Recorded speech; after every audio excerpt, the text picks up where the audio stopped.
pretty fantastic. We need to be louder and prouder like the 4,000 U.S. Marines that did it before you. 1, 2, 3! Be here tomorrow! That's what I'm talking about. Be here tomorrow. Every day after that, you are valued, you are loved, you are worthy, and you matter. And if nobody else says it today, I love you all, and I need you to stay. Keep going. Thank you very much.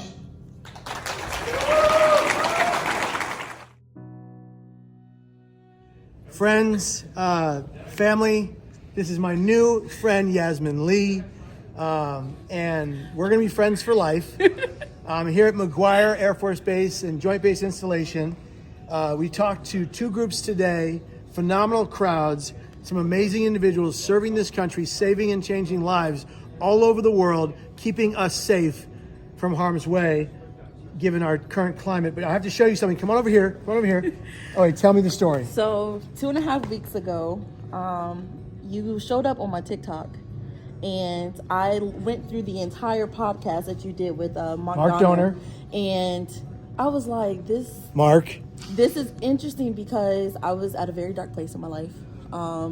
Been going through a lot, feeling alone, didn't have anybody. And I have a 2-year-old, and she's all I have. She's all I live for every day.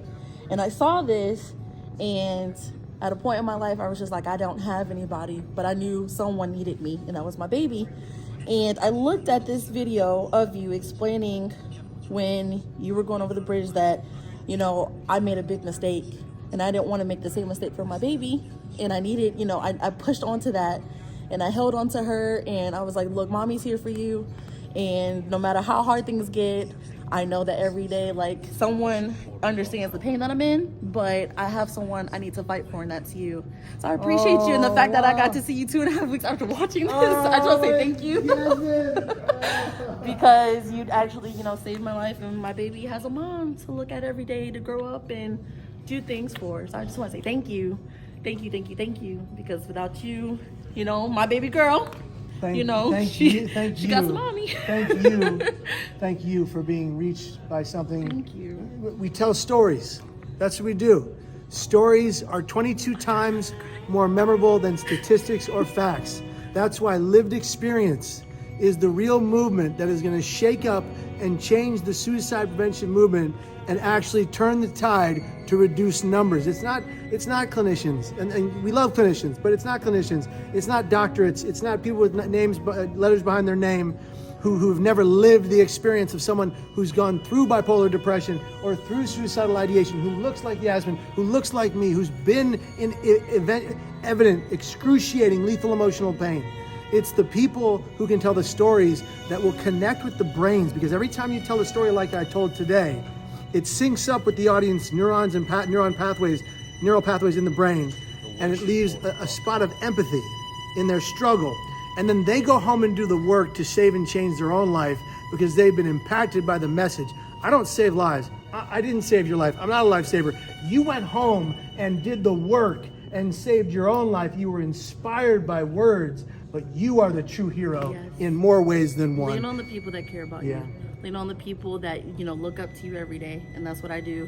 Not only that, my smile, I save other people's life being a cop every day, and that brings me some joy to know that I'm doing something to better them, to help them get where they need to be. Because being a cop, it's already hard enough. So doing that for other people is a joy, and the fact that I can do that for my little girl every day makes me happy enough. So I can't give you, you know, like you said, I can't give you all the credit because I did do the work, but I want to say thank you because you pushed me to that point, and I just want to say thank you from the bottom of my heart. I didn't, like I said, time is crazy. Hello, Helena. Good morning. Good morning, good morning. We just met. Nice to see you again. Nice to meet you. Helena, first of all, show us those amazing nails. Okay. That's wild. SpongeBob SquarePants and Patrick. Yes, incredible. we're there. SpongeBob and Patrick. SpongeBob and Patrick. That is bananas. So, what do you do here on base for suicide prevention and mental health? So our office is the Integrated Prevention and Resilience Office. We do a lot of things. So we have a prevention side of the house where we do the suicide prevention, where we do the virtual reality headsets. We help with SAPR. We work with them. We have our prevention trainers. They go out and do the annual prevention for all of the military members. We have my side of the house, which is the resiliency side, which is where we try and make sure that people are good to go and they're able to work through those hardships that life gives you. So we have our resiliency trainers. They go out, they're with their squadrons, they're embedded in their squadrons, where they go and they have conversations, they teach classes, they talk stress management, they talk mindfulness, gratitude, values-based goals, all the things that help you get through the life challenges. That is what they'll go out and talk with, and they work together. We have things like true colors, emotional intelligence, mental health first aid, safe talk and assist are suicide prevention classes that are specifically made to help the military members help their counterparts and help themselves and their families, while true colors and emotional intelligence help you get to know who you're working with, how do they tick, how do they work, and how you can work together. And emotional intelligence is to help you be able to have that conversation with people, know what to do with people, and more so work with everyone. So our office was one happy family where we work together and we make sure that we give everyone all of the tools that they're gonna need to have a better life and a good military career. Why do you love what you do? I was in for 10 years. I got out medically. I live with PTSD. I absolutely love my job. I've used all the helping agencies. I love working with the airmen. I love everything about what I do because I know that although I'm no longer in the uniform, I help those that are in. I help them become better airmen and not little A airmen, the big A airmen, to go on and be great supervisors, be great parents, be great friends, be great family, and be great people just in themselves. And that's what drives me, and that's why I love my job. Helena, that's incredible. You're incredible, and we appreciate Thank you. I appreciate you. Thank you for coming. So many people are excited to see you, and it's been a pleasure meeting you. Nice to meet you too. Take care. Thank you. Hello, Sergeant Malcolm. Malcolm. Okay, we're trying again. 3, 2, 1. Hello, Sergeant Malcolm. How are you today? I'm good. How are you? I'm doing well. Thank you very much. Can you tell me about the incredible work you do here on base? First of all, where are we?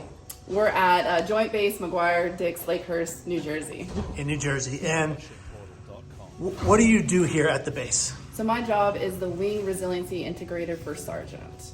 So basically what that means is that as a resiliency integrator, I work with the helping agencies on base to make sure that my members at the Wing reservists get the information as far as any kind of events that are taking place to help them mentally, physically, emotionally, anything to help them out. As a first sergeant, I am basically for them to come to me with any good news, any bad news, anything they need to tell me so I can help them out.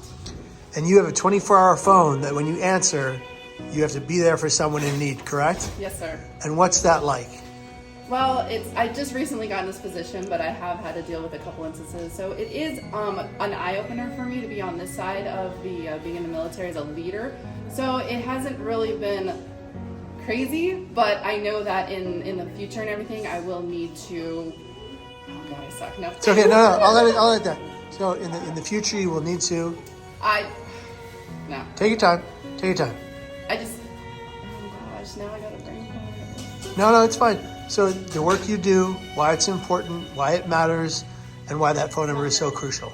Well, that phone number is crucial because if they need help or if they're in a situation that they don't know what to do, I'm there to help them. I'm able to reach out to my supporting agencies to get the information to help them in any situation. And to get them the help they need. Yes, sir. So they can keep going. Yes, sir. Which is incredible. You're incredible. Thank you very much. Nice to meet you. Thank you so much. Nice to meet you too. Hello, Sergeant Warrick. How are you today? I'm good. How are you, Kevin? I'm well. Thank you so much. Sergeant, where are we right now?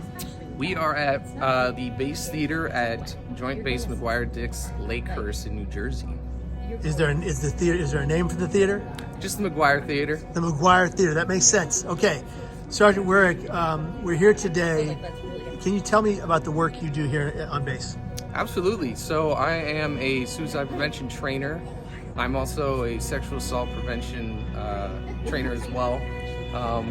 What I do on base is I provide trainings to military individuals, make sure that they are spun up on how to react to scenarios, situations, make sure people are safe, and really just look out for the mental health of our service members. And you saw Kevin Hines. You saw Kevin Hines come speak at what base before? I saw Kevin Hines come and speak at McGuire Air Force Base in California. And what made you bring him here today? McGuire Air Force Base was going through a dark time during 2017-2018, and we had a service member out there bring Kevin Hines out, and it really touched the hearts of a lot of our service members and took Beale, it was that stepping stone out of that dark time and really, shed light on mental health for the base. When I got here in McGuire in February of this year, 2023, I heard of the similar scenarios going on. So my first thought was get Kevin out here because he is an amazing individual and he can help this base get where it needs to go. And why is something like today so important? Mental health is hard to talk about, right? These thoughts, sometimes you keep them to yourself, but getting Kevin out here and really telling his story can push somebody in a direction that can save a life. This day is incredibly important to everybody that attends. And why is this work that you do so important on a personal level? What are some of the things that you've been going through and dealing with that make you inspired to do this work? So I retrained into a new job, but my old job was very mentally taxing. My old job had a lot of PTSD, mental health type attributes associated with it. When I first joined, mental health wasn't talked about, and that is something that I strive to make sure that as we go forward as a military, that we look out for the mental health of our service members, and that's something that I want to be in the forefront of. And finally, what would you say to all the service members here on base at this installation who are going through pain right now, who are really struggling, they're dealing with brain pain? How would you personally encourage them to keep going? We care. Everybody matters. If you're going through a hard time, it is absolutely okay to come and talk to somebody. Come talk to me. We all care about everybody. We love everybody. We all put on the uniform. Even the individuals that are just tied to the military, we care about you. So, yeah. Thank you, Sergeant Warrick. That was pretty fantastic. We need to be louder and prouder like the 4,000 U.S. Marines that did it before you. 1, 2, 3. Be here tomorrow. That's what I'm talking about. Be here tomorrow. Every day after that, you are valued, you are loved, you are worthy, and you matter. And if nobody else says it today, I love you all, and I need you to stay. Keep going. Thank you very much. Service members, be here tomorrow.